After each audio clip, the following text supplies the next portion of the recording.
नमस्कार साथियों, स्वागत है आप सभी का ओशियन एजुकेशन ग्रुप की आज की ऑनलाइन क्लास में। जो विद्यार्थी चैनल को फर्स्ट टाइम विजिट किया है वो एक बार हमारे चैनल को सब्सक्राइब जरूर करें ताकि हमारे RSCIT से रिलेटेड जो भी वीडियो आने वाले हैं उसका नोटिफिकेशन आप लोगों को मिलता रहे। आपको पता है कि RSCIT की आगामी एग्जाम 6 अक्टूबर 2024 को होने वाली है। इसी को ध्यान में रखते हुए वह विद्यार्थियों के हित को देखते हुए हमने RSCIT की ऑनलाइन क्लास का निर्णय लिया है, जिसमें हमारा ज़्यादा से ज़्यादा प्रयास रहेगा कि इस 6 अक्टूबर की एग्जाम में कोई भी विद्यार्थी फेल न हो। आज RSCIT की 3rd ऑनलाइन क्लास होने जा रही है और आने वाले 3 दिन यानी 6 अक्टूबर की सुबह 6 बजे तक हमारी और 3 क्लास आने वाली है। अतः मेरा सभी विद्यार्थियों से निवेदन है कि आप लोग एक बार RSCIT की ऑनलाइन क्लास जरूर लें और हमारे चैनल से जरूर जुड़े ताकि आप सब लोग अच्छे नंबरों से RSCIT की एग्जाम को पास कर सके। चलो अब हम हमारी आज की RSCIT की क्लास शुरू करते हैं। आज की क्लास में हम सीखने वाले हैं शॉर्टकट कीज के बारे में और फुल फॉर्म के बारे में। यानी कि हमारी जो आज की RSCIT की ऑनलाइन क्लास होने वाली है वो किस पे है? आज शॉर्टकट कीज MS वर्ड।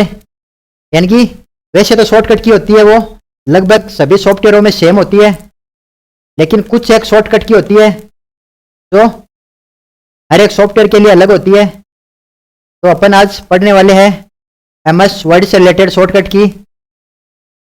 आज ओशियन एजुकेशन ग्रुप की 3rd ऑनलाइन RSCIT की क्लास होने वाली है और ये RSCIT एग्जाम आपकी 6 अक्टूबर को होने वाली है और उससे रिलेटेड मोस्ट क्वेश्चन के हमारे वीडियो डेली आ रहे हैं। सबसे पहले आप लोगों को ये पता होना चाहिए कि जो हम किसके बारे में पढ़ रहे हैं, यानी कि हम कंप्यूटर के बारे में पढ़ रहे हैं।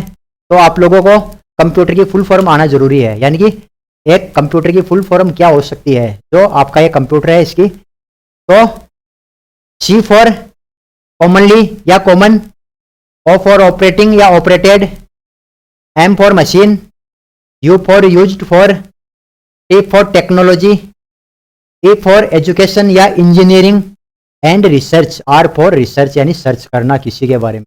तो आपकी ये कंप्यूटर की फुल फॉर्म होने वाली है C for common, operating machine, used for technology, education and research. तो ये आपकी कंप्यूटर की फुल फॉर्म है।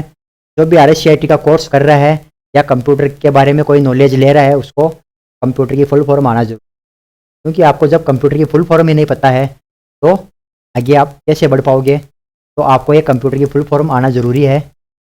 चलो अब हम स्टार्ट करते हैं हमारी आज की शॉर्टकट कीज के बारे में और वो होने वाली आपकी MS वर्ड से रिलेटेड। देखो प्रिय विद्यार्थियों, वैसे आपके पास टाइम बहुत कम है।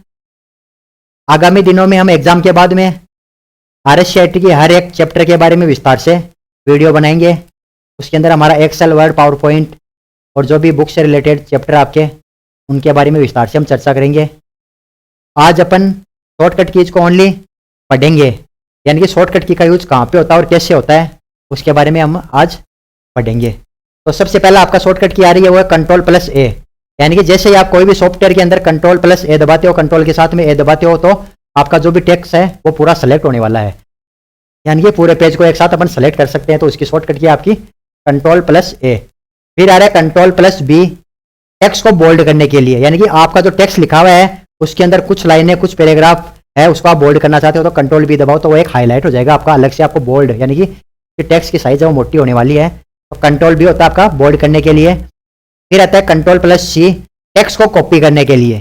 टेक्स्ट को कॉपी कब करना है? आपको एक जगह से कॉपी करके दूसरी जगह पे रिप्लेस करना है। तो आप उसको सबसे पहले कंट्रोल को टेक्स्ट को सेलेक्ट करोगे, फिर आप Ctrl+C दबाओगे कीबोर्ड से, तो आपकी कॉपी हो जाएगी। तो कोई भी टेक्स्ट या सिलेक्टेड आपकी लाइन है या पैराग्राफ उसको आपको कॉपी करना है तो आपको Ctrl+C दबाना है। फिर आता है Ctrl+D। Ctrl+D का मतलब क्या होता है? डिफॉल्ट फॉन्ट सेटिंग बदलने के लिए। Ctrl+D का MS वर्ड के अंदर 2 यूज होते हैं। पहला यूज है आपका Ctrl+D दबाओगे आप डायरेक्ट फॉन्ट पे क्लिक करके तो आपके फॉन्ट से रिलेटेड प्रॉपर्टी ओपन होने वाली है। तो एक ही प्रॉपर्टी के अंदर अपन पूरे की पूरे फॉर्मेटिंग लगा सकते हैं। उसके अंदर बोल्ड, इटालिक, अंडरलाइन जो भी आपकी फॉर्मेटिंग है, फॉन्ट स्टाइल चेंज करना है, इंक्रीज डिक्रीज है, जो भी आपकी पूरी सेटिंग है वो इसमें मिलने वाली है। दूसरा होता है आपको इमेज को डुप्लीकेट करना, आपकी फोटो वगैरह MS वर्ड के अंदर ली हुई है आपकी, तो उसकी को डुप्लीकेट करना है तो आप फोटो को सेलेक्ट करो और Ctrl D दबाओ तो आपकी फोटो डुप्लीकेट होने वाली है, यानी कि उसकी एक डुप्लीकेट बनने वाली है। तो Ctrl D से डिफॉल्ट फॉन्ट सेटिंग बदलने के लिए और इमेज को डुप्लीकेट करने के लिए दोनों ऑप्शन आपके इसके अंदर हैं। फिर होता है Ctrl E टेक्स्ट को सेंटर में सेट करने के लिए।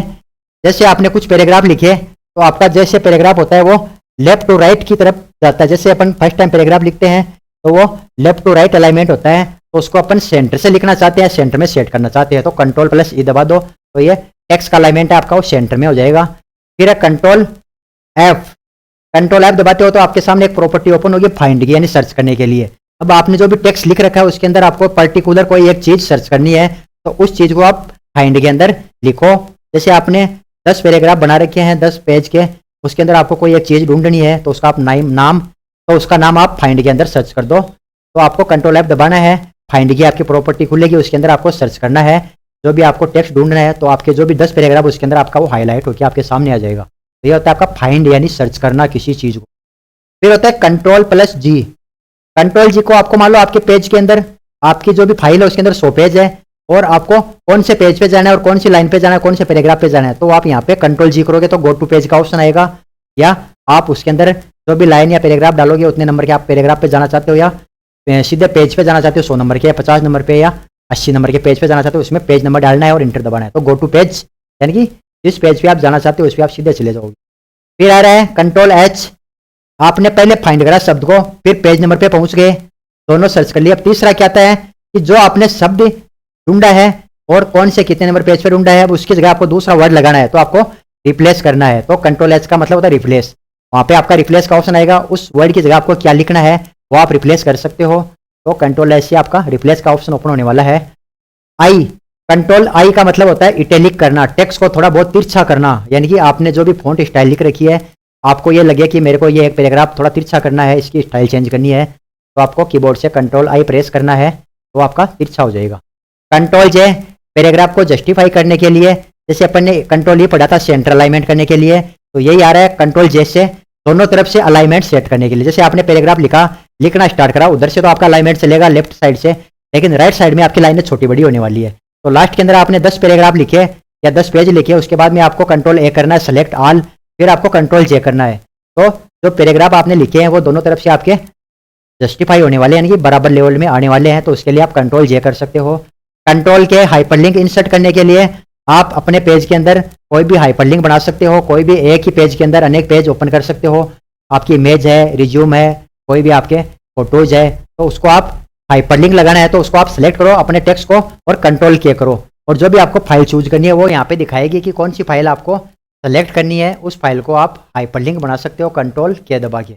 फिर Ctrl L alignment text left करने के लिए, आपका पहले कौन सा अलाइनमेंट होता है, लेफ्ट ही होता है, लेकिन कई बार राइट अलाइनमेंट आपका सेट हो रखा है, Ctrl R से होता है right alignment, right to left की तरफ लिखते हैं तो, लेकिन आपको करना कौन सा है, L, बाय डिफॉल्ट L ही होता है वैसे, लेकिन मान लो आपका राइट का हो रखा है और आपको L करना है तो Ctrl L करके आप लेफ्ट अलाइनमेंट वापस से सेट कर सकते हो। बाय डिफॉल्ट आपका लेफ्ट ही होता है वैसे। फिर होता है Ctrl M इंडेंट बढ़ाने के लिए, यानी कि आपने पैराग्राफ लिख रखे हैं और किसके बारे में पैराग्राफ लिख रखी है आपने, कंप्यूटर के बारे में, तो पहला आपका आएगा कंप्यूटर, कीबोर्ड, माउस, सबके बारे में आपने डिटेल लिख रखी है विस्तार से, और अब उनकी इमेज लगानी है तो आपको पैराग्राफ के फर्स्ट में आपको कुछ जगह चाहिए, स्पेस चाहिए, तो आप पैराग्राफ पे क्लिक करो और Ctrl M दबाओ तो वहां पे आपका स्पेस बढ़ने वाला, जितना स्पेस चाहिए उतनी बार आप Ctrl M दबाए जाओ, तो आपको कितना स्पेस चाहिए उसके अकॉर्डिंग आपका स्पेस बनता जाएगा। तो इंडेंट बढ़ाने के लिए आपको Ctrl M का यूज करना है। फिर आता है Ctrl N, किसी भी सॉफ्टवेयर या प्रोग्राम में आपको नई फाइल ओपन करनी है तो आपकी Ctrl N से ओपन होने वाली है, न्यू फाइल ओपन या नई फाइल बनाने के लिए। Ctrl O file, old file open करने के लिए, आपकी कंप्यूटर के अंदर पुरानी फाइल है रिलेटेड सॉफ्टवेयर से, यानी कि रिलेटेड सॉफ्टवेयर की रिलेटेड आपको पुरानी फाइल ओपन करनी है तो आप Ctrl O दबाओ तो उससे रिलेटेड फाइल आपकी ओपन हो जाएगी। Ctrl P, हर एक सॉफ्टवेयर में प्रिंट के लिए होता है Ctrl P, जब भी आपने फाइनल वर्क कर लिया और आपको प्रिंट निकालना है तो इसके लिए आपको Ctrl P करना जरूरी है, क्योंकि आपको आउटपुट लेना है, उसका रिजल्ट लेना है, तो वो होता है Ctrl P के माध्यम से। Ctrl P के अंदर आपको काफ़ी सारे ऑप्शन मिलने वाले हैं, पेज पे कितने आपके पेज आने चाहिए, कितने कॉपीज आनी चाहिए, पेज की सेटिंग है, लीगल, लेटर, A4, वो आप आराम से कर सकते हो। फिर अगला आता है Ctrl Q, इंडेंट समाप्त करने के लिए पहले कंट्रोल एम से आपने पढ़ा था पैराग्राफ में स्पेस देने के लिए कितना स्पेस देना है, और कंट्रोल क्यू से आप वापस अपनी जगह आ सकते हो। आपने सोचा कि मेरे को स्पेस नहीं चाहिए, तो आप कंट्रोल क्यू दबाओगे तो पैराग्राफ अपनी जगह वापस आ जाएगा। कंट्रोल आर अलाइनमेंट को राइट करने के लिए, ये होता है आपका लेफ्ट अलाइनमेंट है और आपको राइट की तरफ टेक्स्ट लिखना है, तो आप कंट्रोल आर करके राइट अलाइनमेंट सेट कर सकते हो और राइट टू लेफ्ट की तरफ लिख सकते हो आप। कंट्रोल एस, फर्स्ट टाइम आप कोई भी कंप्यूटर के अंदर कोई भी आपका सॉफ्टवेयर उसके अंदर फाइल को सेव करना है तो अपन कंट्रोल एस दबाते हैं। कंट्रोल एस जरूरी है क्योंकि अपन कोई भी फाइल बनाते हैं तो उसको सबसे पहला काम होता है अपन को सेव करने का ही, क्योंकि अपन ने फाइल सेव नहीं करी और लाइट चली गई तो आपका पूरा प्रोग्राम कैंसिल हो जाएगा, यानी जितने भी आपने 10-20 पैराग्राफ बनाए हैं लिखा है वो सब कुछ चला जाएगा। तो आप कोई भी प्रोग्राम बनाते हो तो सबसे पहले आपको कंट्रोल एस दबाना है, फाइल का नाम देना है और उसको सेव करना है। फिर आप बारी बारी से 1-2 मिनट से 1-2 सेकंड से कंट्रोल एस दबाते रहो तो आपकी फाइल ऑटोमेटिक सेव होती रहेगी। अगला आपका आता है कंट्रोल टी, पेज पर हेडिंग इंडेंट बढ़ाने के लिए। ये होता है एक लाइन, हेडलाइन के तौर पे आपकी लाइन होती है, उसके अंदर आपको स्पेस देना है। जैसे कंट्रोल एम के अंदर आपका पूरा पैराग्राफ आगे जाएगा, लेकिन कंट्रोल टी करोगे तो ओनली एक लाइन ही आपकी आगे खिसकेगी पूरे पैराग्राफ में से, ऊपर की लाइन है वो आपकी आगे जाने वाली है। तो कंट्रोल टी से अपन हेडलाइन है उसका इंडेंट बढ़ा सकते हैं ओनली। कंट्रोल यू अंडरलाइन करने के लिए, कोई भी वर्ड है आपका या कोई भी लाइन है, कोई भी आपका सेंटेंस है वो मोस्ट है या कोई भी पैराग्राफ उसको आपको अंडरलाइन करना है तो आप कंट्रोल यू दबा सकते हो सेलेक्ट करके, तो आपकी अंडरलाइन होने वाली है। कंट्रोल वी, सबसे पहले आपने कंट्रोल सी करा कॉपी करने के लिए, तो फिर उसको कहाँ पे पेस्ट करना है वो चीज़ होगी आपकी कंट्रोल वी से पेस्ट करने के लिए। टेक्स्ट को कॉपी किए गए टेक्स्ट को पेस्ट करने के लिए आपको कंट्रोल वी का यूज लेना है। फिर आता है कंट्रोल डब्ल्यू, आपको फाइल क्लोज करनी है आपकी, तो वो फाइल क्लोज होती है कंट्रोल डब्ल्यू से एमएस वर्ड की। फिर कंट्रोल एक्स से अपन एक को होता है अपन कॉपी करना है तो कंट्रोल सी से करते हैं, वही कंट्रोल एक्स से होता है, यानी कि आप उस चीज़ को परमानेंट वहाँ से कट कर रहे हो और दूसरी जगह उसको रिप्लेस कर रहे हो तो वो आपको कट करना है। और आपको अगर सेम जगह पे कॉपी चाहिए और दूसरी जगह भी रिप्लेस करना है तो आपको कंट्रोल सी करना है। तो कॉपी और पेस्ट के लिए कंट्रोल सी और कंट्रोल वी, और कट करने के लिए कंट्रोल एक्स, और फिर पेस्ट के लिए आपकी कंट्रोल वी होने वाली है। कंट्रोल वाई रीडू करने के लिए, यानी कि आपने कोई भी चीज़ को डिलीट करा और वापस लानी है तो वो कंट्रोल वाई और जेड, कंट्रोल जेड दबाओगे तो आपकी चीज़ है जो डिलीट हुई वो अंडू हो जाएगी, और रीडू वापस जाने के लिए है ना, तो वापस आने के लिए तो होगी आपकी कंट्रोल जेड, और वापस जाने के लिए वो चीज़ नहीं चाहिए तो कंट्रोल वाई दबा दो। तो ये रीडू और अंडू दोनों अपोजिट होती है। किसी डिलीट चीज़ को वापस लाना है तो कंट्रोल जेड दबा दो, और आपको वो चीज़ वापस नहीं चाहिए तो आप कंट्रोल वाई दबा दो, वापस चली जाएगी। तो ये एस से जेड तक आपकी शॉर्टकट की होने वाली है। लगभग हर बार एग्जाम में एक क्वेश्चन जरूर आता है इनमें से, तो आपको अच्छे से पढ़ना है, अच्छे से इसकी तैयारी करनी है। आपको इसी एवज में मैंने आपको A to Z serial wise S से जेड तक बताया है ताकि आपको याद रह सके। अगले अपन पढ़ने वाले हैं कंप्यूटर की जो शॉर्टकट की तो अपन ने पढ़ ली है, शॉर्ट फॉर्म यानी कि शॉर्ट फॉर्म की फुल फॉर्म क्या होती है तो उससे रिलेटेड अपन पढ़ने वाले हैं। इसके अंदर भी आपका हर बार 2 नंबर का एक क्वेश्चन आता है कंप्यूटर के अंदर। तो BIOS basic input output system इसकी फुल फॉर्म होती है। फिर CPU सेंट्रल प्रोसेसिंग यूनिट आपकी फुल फॉर्म होने वाली है CPU की, या आपको याद रखना जरूरी है, हर बार एक जरूर आती है। मैं इसको ज़्यादा टाइम नहीं लेते हुए जल्दी से पढ़ूंगा, आपको बस याद रखना है। HDD hard disk drive, LCD liquid crystal display यानी LCD की liquid crystal display, OS operating system Android operating system होता है आपका, OS होता है। PC personal computer, PDF portable document format, RAM random access memory, ये रैम की भी इंपॉर्टेंट है, random access memory. RDMA remote direct memory access. फिर ROM read only memory, RAM की रीड ओनली, रैम की होती है आपकी रैंडम एक्सेस मेमोरी और रोम की रीड ओनली मेमोरी, ठीक है, तो दोनों अलग अलग है, आपको ध्यान रखना है। फिर SATA SATA serial advanced technology attachment, यह SATA की है। SSD solid state drive, VGA video graphic array. फिर आपकी आ रही है list of other important computer यानी कि जो शॉर्टकट की उसकी full form other. HCC advance audio coding, HCC की advance audio coding, AI artificial intelligence, इसके बारे में अपन ने पहले भी पढ़ चुके हैं, ये आपकी मोस्ट होने वाली है क्योंकि इस बार इसमें न्यू वाले सिलेबस के अंदर का एक चैप्टर जोड़ा गया है आपका। ARPANET advanced research project agency network, ARPANET की आपकी होने वाली है advance research project agency network. ALU arithmetic logic unit, API applicated program interface, APT automatically programmed tooling, आपकी होने वाली है एपीटी की। फिर ARP address resolution protect protocol, address resolution protocol होने वाली है आपकी एआरपी की। एएसपी एक्टिव सर्वर पेजेज या पेज बोल सकते हो आप उसको। AUI attachment unit interface, attachment unit interface होती है आपकी एयूआई की। 80 advance technology, AVI audio video interlevel. BCC blind carbon copy, आपकी जो मेल आईडी के अंदर होती है बीसीसी और सीसी के अंदर आपका यूज होता है, तो ये भी आपकी इंपॉर्टेंट होने वाली है, blind carbon copy. APS bytes per second, APS bytes per second. BHTML broadcast hypertext markup language. BIU bus interface unit. BMP bitmap. B2C business to customer. B2B business to business. CUI character user interface. CC carbon copy, यही BCC और CC आपको mail ID के अंदर use आती है, CC carbon copy. CAI की है computer aided instruction. फिर अगली आपकी है CDMA code division multiple access. CRT cathode ray tube, ये आपका फर्स्ट जनरेशन का कंप्यूटर था, उसके अंदर कैथोड रे ट्यूब या वैक्यूम ट्यूब होती थी, उसके अंदर यूज हुआ था cathode ray tube CRT। COBOL common business operated language, COBOL होती है आपकी एक लैंग्वेज होती है common business operated language. CAD ये होगा आपका computer aided design in drafting. फिर कैड कंप्यूटर एडेड डिजाइन, तो ये भी आपकी 3 आ रही है इसके अंदर। CD कॉम्पैक्ट डिस्क, CD की होती है आपकी कॉम्पैक्ट डिस्क, आपको याद रखना है compact disc. CDRW compact disc rewritable, उसको आप बाद बार में रीराइटेबल कर सकते हो। CD-ROM compact disc read only memory, आप उसको पढ़ सकते हो ओनली। C-ROM की होगी आपकी कंप्यूटराइज्ड रेंज ऑफ मोशन। अगली आपकी जो होने वाली है वो CAM computer aided manufacturing, M for manufacturing. DAT digital audio tape. DDR double data rate. DPI dots per inch, ये भी मोस्ट होने वाली DPI dot per inch. DOC date optimize computer. DHTML की आपकी dynamic hyper text markup language. DOC document.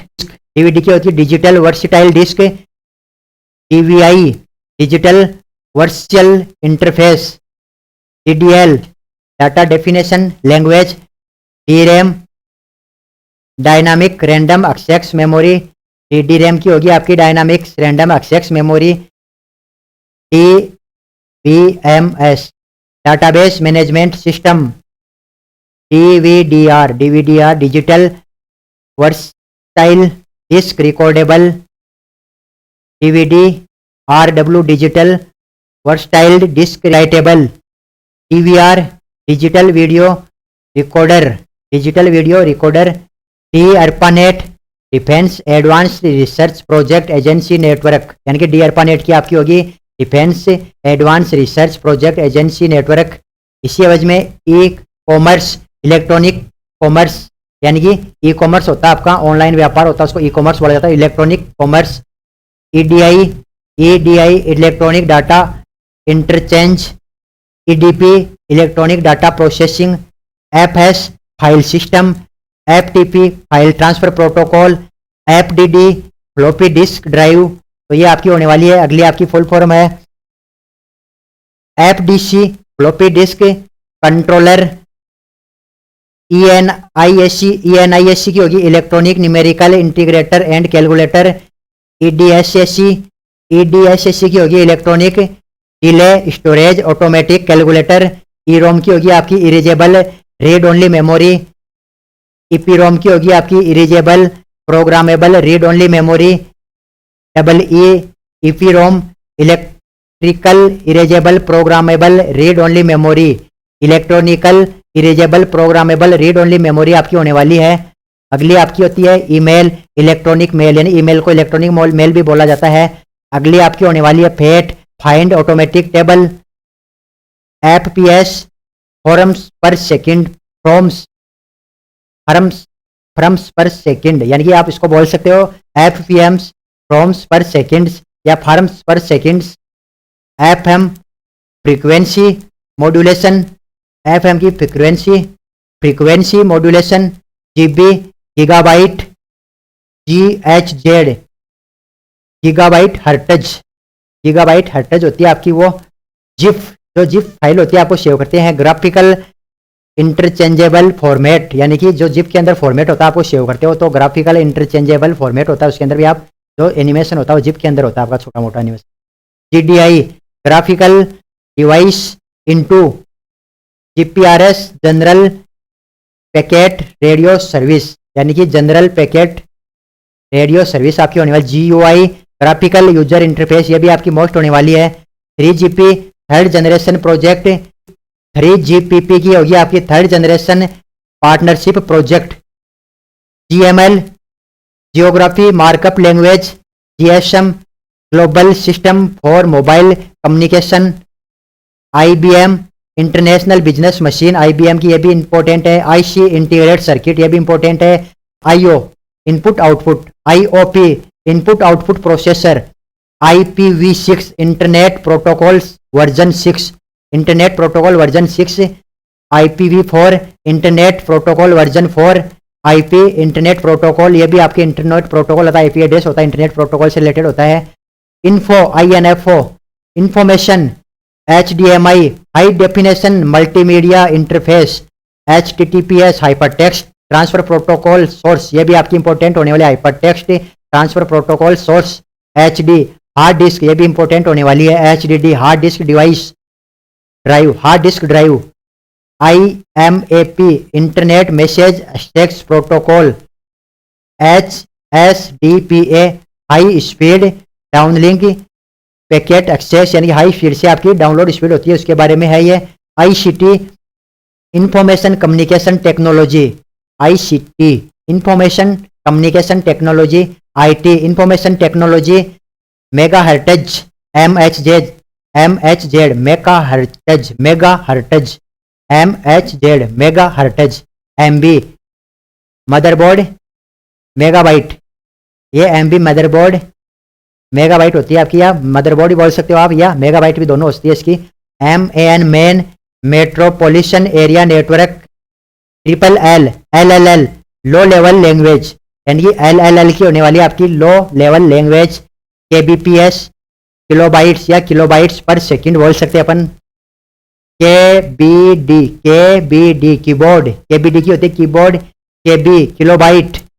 JSP Java server page. JS जावा script. JPEG important होने वाली है joint photography expert group, यानी कि जब भी आप कोई प्रोग्राम के अंदर JPG बनाते हो तो आपकी एक ग्रुप हो जाती है, जॉइंट हो जाती है, फिक्स हो जाती है, तो उसको बोला जाता है JPEG format, joint photography expert group. MICR magnetic ink character recognization, ये भी आपकी इंपॉर्टेंट है। MPEG motion picture expert group. MP3 MPEG audio layer 3। MP4 MPEG for AVC। NAT network address translation. NIC network interface card. NIIT national institute of information technology. NTP network time protocol. NTFS new technology file system. OMR optical mark reader recognization, OMR sheet अपन भरते हैं उसका जो machine होती है OCR OMR बोला जाता है उसको, ऑप्टिकल मार्क रीडर रिकॉग्नाइजेशन बोल सकते हैं अपन उसको। OSI open system interconnection. PNG portable network. PNP plug and play. PAN personal area network. PROM programmable read only memory. POST power on self test. PSU power supply unit. RIP RIP routing information to protocol, यानी कि RIP की होने वाली routing information to protocol. RPM reservation per minute. SMPS switch mode power supply. SMTP simple mail transfer protocol. SRAM static random access memory. S RAM की होती है आपकी static random access memory होती है आपकी। SIM subscriber identity module, SNAP snap sub network access protocol, SIU serial interface unit, SW software, SW की आपकी होने वाली है software, SMS short message service, आपका SMS आता है उसकी होती है short message service, TB terabyte, TCP transmission control protocol, TXT text, UNIVAC universal automatic computer. अगली आपकी है UHF ultra high frequency VAN value added network, UI user interface, VDU visual display unit. अगली आपकी होने वाली है VCD video compact disc, VHF very high frequency, VoIP voice over internet protocol, VRAM video random access memory, VPN होती है आपकी virtual private network, WAN होती है वाइड एरिया नेटवर्क, WAN की आपकी इंपॉर्टेंट है WAN wide area network, WAP web wireless application protocol, WOR worm write once read many, WWW कल अपन ने पढ़ा था Tim Berners Lee, world wide web का जो संस्थापक था वो Tim Berners Lee, WBMP wireless bitmap image, WLAN wireless local area network, WMV Windows media video, WML wireless markup language, WMP window media audio, WINS Windows internet name service, XHTML extensible hypertext markup language, YB yottabyte, ZB जोटाबाइट।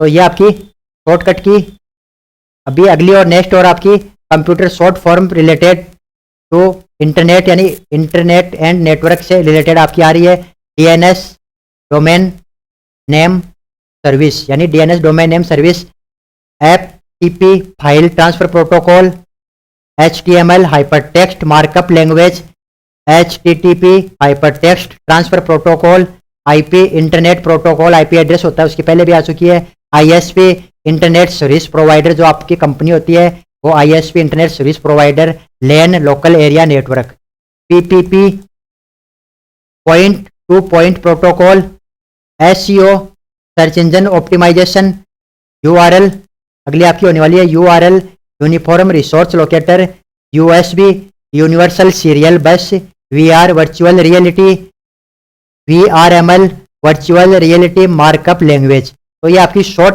Form है, इसकी आपको full form याद रखनी है। Short की full आती है एक बार आती है, हर बार एक क्वेश्चन आता है 2 नंबर का। अब अपन पढ़ेंगे बिट्स एंड बाइट रिलेशंस, यानी कि एक बिट्स में कितनी होती है, बाइनरी डिजिटल होता है, एक बिट्स को बोला जाता है बाइनरी डिजिटल डिजिट, यानी कि एक बिट्स को बोला जाता है बाइनरी डिजिट। 4 बिट्स बराबर 1 निबल्स आपका होता है, 8 बिट्स बराबर 1 बाइट्स आपका होता है, 1024 KB बराबर 1 मेगाबाइट यानी MB जिसको बोलते हैं अपन 1 MB या आपकी मेगाबाइट होती है। 1024 MB यानी कि 1024 MB में क्या होता है 1 गीगाबाइट यानी 1 GB होती है आपकी। 1024 GB के अंदर क्या होता है 1 टेराबाइट यानी TB होती है आपकी 1 टेराबाइट। 1024 टेराबाइट यानी 1 पेटाबाइट यानी 1 PB यानी 1 पेटाबाइट। 1024 पेटाबाइट बराबर 1 एक्सा बाइट यानी कि EB एक्साबाइट 1 एक्साबाइट। 1024 PB बराबर 1 एक्साबाइट। 1024 एक्साबाइट बराबर 1024 PB यानी कि 1 एक्स्ट्रा बाइट EB। फिर 1024 EB बराबर 1 जेटाबाइट ZB। फिर होता है आपका 1024 ZB 1 योटोबाइट YB। फिर 1024 YB बराबर 1 ब्रोनोटोबाइट BB ब्रोनोटोबाइट BB। फिर 1024 BB बराबर 1 गिपोबाइट यानी कि GB। 1 गियोपी बाइट होता है इसके बराबर। ये होती है आपकी मेमोरी क्षमता कितनी होती है और किसके बराबर कितनी होती है उसको आपको याद रखना है। हर बार एक क्वेश्चन आता है आपका रिलेटेड, तो ये आपने आज विस्तार से पढ़ा। इनके अंदर आपके लगभग क्वेश्चन 4 से 5 क्वेश्चन आने वाले हैं आज वाले के अंदर, तो आपको इसको विस्तार से पढ़ना है और अच्छे से इसका रिवीजन करना है। तो आज हमने तीसरे हमारे ऑनलाइन RSCIT पार्ट के बारे में विस्तार से पढ़ा। आज के वीडियो में बस इतना ही। मिलते हैं कल एक नए वीडियो में और चौथे वीडियो के अंदर। तब तक के लिए जय हिंद, जय भारत।